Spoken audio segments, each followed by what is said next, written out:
I'm M Buell with M Buell Studio and Woodworking Network. We're a young wood pro. This month, we're going to talk about the most important thing. If you're a professional woodworker, you can't live without it. Clients. Without clients, you're just somebody making stuff in the middle of nowhere for nothing. Money, right? So, clients are everything. You have to have them, so you've got to learn how to work with them. There's all kinds of clients. I've had a lot of different personalities as clients over the years.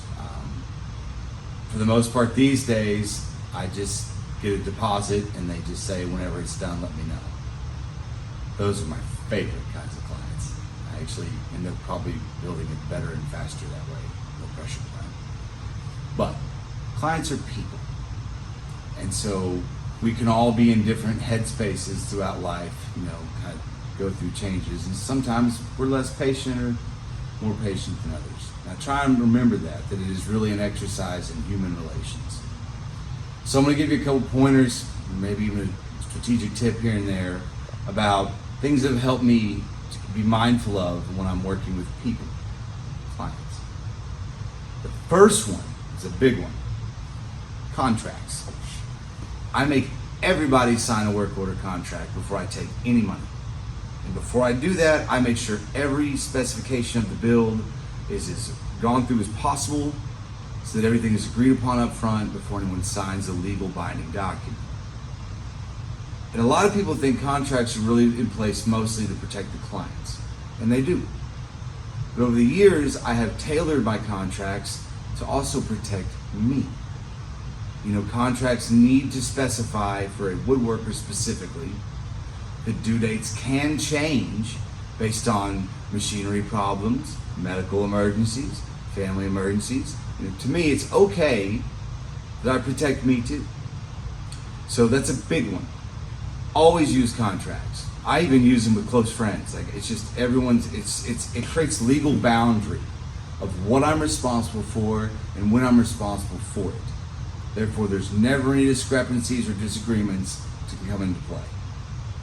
Another aspect of the human relationships I have with clients is the principle of honesty. I tell my kid this: honesty is important, even when it doesn't make you look good. So I'm a big fan of being honest with clients. If I'm running behind on a work piece, I'm going to call and tell them, until waiting till the due date and telling them it's not ready. If in the middle of building a piece, like structurally something's off or it doesn't work, I call and talk to them about it. It's important they feel included, but it's also just really important to run a business in a fashion that is honest. Over time, that's going to build you more clients and bring more in from word of mouth. So honesty is a big one. And to kind of tail in with that, I would say always be impeccable with your word. So a lot of my clients are cutting me pretty large checks, for a deposit. And a lot of times they haven't even met me, they haven't even looked me in the eyes or shook my hand. So when it's a first-time client and that check is pretty big, I try and exercise a little extra patience and understanding, because it's reasonable for them to be a little anxious handing a stranger you've never met a bunch of money. So with first-time clients, the impeccable with your word is a huge deal, because there's not much you can really do to ease their anxiety about giving money to a stranger in the process of building their piece. But you knock it out, you build it beyond their expectations, and you get it on time. And then you will find you're earning their trust. Now, most of my clients are repeat. Most of them do repeat. And I found that even clients that were a little more anxious on the front end, in the first piece, they checked in a lot or wanted to see pictures all the time, stuff like that, when they ordered again, they were much more relaxed because there was trust being built. Okay? That's a big one.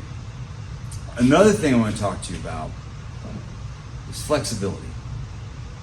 So I know that's contradictory to the concept of contracts, which are binding and rigid.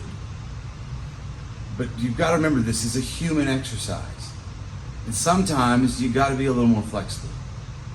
For instance, most of my clients work for a living. So between the hours of 9 to 5, which is what I like to try and keep as far as being available to talk, email, text, etc., they're working too. So sometimes I have to remember it's important I'm flexible in the evenings to take that call because it's the only time they've got. Or on a Saturday they want to come and take a look at a piece. That's kind of part of the business. So I encourage you to be flexible, tolerant, patient, because you're trying to build relationships with people.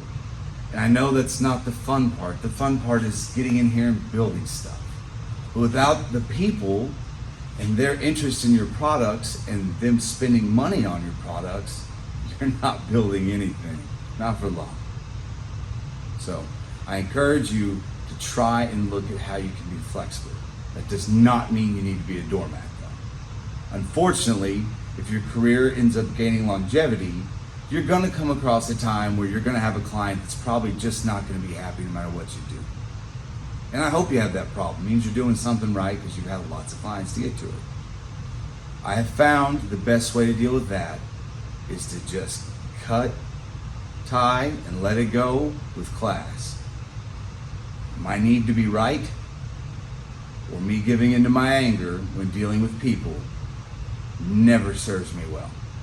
I've even gone as far as to refund an entire deposit to a client that I was not contractually obligated to do because I wanted it to be a clean break. They were not happy. I wasn't happy. I wanted everyone to be able to walk away not feeling like they lost something.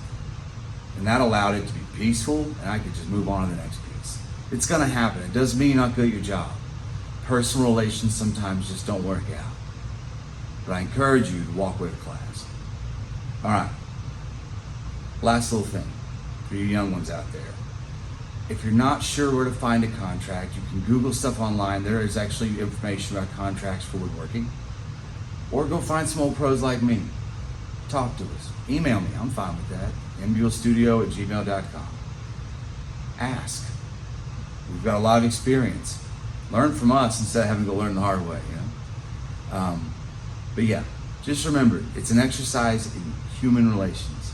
And whether you want to be a woodworker or a human resources officer, you have to be able to do it if you want your business to make any money. All right, see y'all next month.